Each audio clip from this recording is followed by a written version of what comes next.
Welcome to the Leaders Insights podcast. Today's episode, Data Literacy Programs That Change Behavior, a CDO's execution playbook. Most data literacy programs are a waste of money. True or false? True, as they're usually run. If your program ends with a certificate and a LinkedIn badge, you've built a training scheme, not a behavior change. Nobody makes a better decision because they passed a quiz on what a median is. That's a swipe at basically the whole industry. What's everyone actually getting wrong? They measure completion instead of decisions. Gartner, the research firm, found in 2023 that poor data literacy is one of the top barriers to a company being data-driven, and yet the standard response is to buy 40 hours of e-learning and count logins. Logins aren't behavior. I've watched a bank celebrate a 92% completion rate, while the same managers kept overriding the risk model on gut feel. So how do you know a program worked, if not completion? You pick decisions you want to change, then watch them. At a retailer I worked with, the target was promotional pricing. The discount store managers set locally. Before the program, 70% of promotions were chosen by instinct. We didn't teach statistics.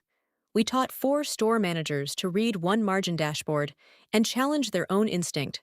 Within a quarter, gut-only promotions dropped to about 40%, and margin on promoted lines improved 2 points. That's the whole game. 4 managers. That sounds almost embarrassingly small. Small is the point. Everyone wants to train 5,000 people at once, which guarantees you change nobody. Start with the people who make one expensive, repeated decision and go deep. The shop floor manager who reorders stock every Monday matters more than a company-wide webinar nobody remembers by Tuesday. Fine, but the executive committee won't sit through your dashboard tutorial. How do you shift them? You don't train them. You change the meeting. I banned a client's leadership team from bringing slides with a single number and no denominator. If someone said sales are up, they had to say up against what, over what period, versus what forecast. Sounds trivial. It quietly re-educated a room of vice presidents in about 6 weeks because nobody wants to be the one caught without the denominator. That's a behavior trick, not literacy. Isn't that just theater? The theater is the literacy. People learn data habits from the questions their boss asks, not from a course. Change what gets asked in the room, and you change what people go looking for beforehand. A course teaches concepts. A meeting rule teaches consequences.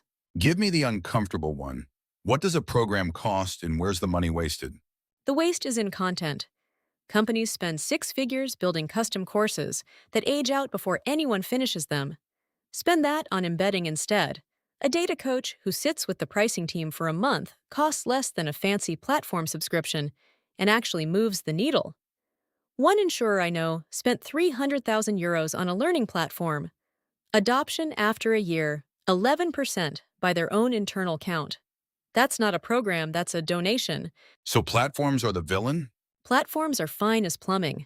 They're a terrible strategy. Buying a data literacy platform to build data culture is like buying a treadmill to get fit. The equipment is not the behavior, and it ends up holding your coat. What about resistance? People who say, I've done this job 20 years without a dashboard. I love those people because they're usually right about something the data misses. Don't fight them. Put their instinct and the number side by side, and let them win the argument sometimes. When the veteran buyer beats the forecast, publicize it. Now, data isn't the thing replacing their judgment, it's the thing sharpening it. Adoption follows respect, not mandates. Last question. One thing a CDO, the Chief Data Officer, should do Monday morning? Pick one recurring decision in your business worth real money. Find out what fraction is currently made on instinct alone, and write that number down. That number is your baseline. If you can't move it in 90 days, your literacy program isn't working, whatever the completion rate says. Write down the instinct number. That's the takeaway. Thanks for this. Done. Want to know where you actually stand? Take the CDO self-assessment at mba-training.com.